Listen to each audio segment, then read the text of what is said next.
In the 1990s, 40% of the US food supply was actually owned by cigarette companies because cigarette smoking was declining, and they started buying up Kraft, Nabisco, US Foods. So any brand we can think of was probably owned by a cigarette company in the 1990s, and they very strategically took their scientists, the addiction specialists, and put them to food. And then they lobbied for the food pyramid, which was an ultra-processed food marketing document. He makes a very good point there. The ultra-processed food propaganda document was used as a blueprint for what Americans should eat.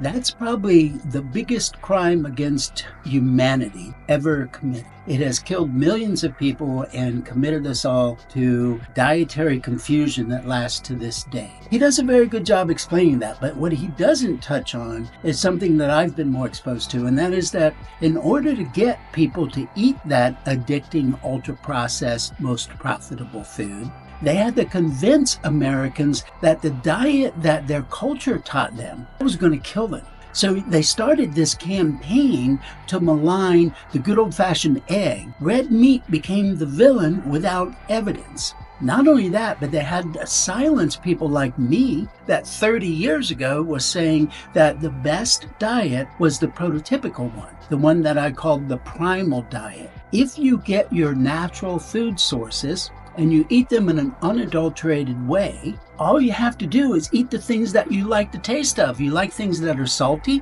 things that are sweet, things that are fatty for a reason. That's where the nutrients are. And that all had to be suppressed. That's why I've gone through 30 years, and it goes on to this day.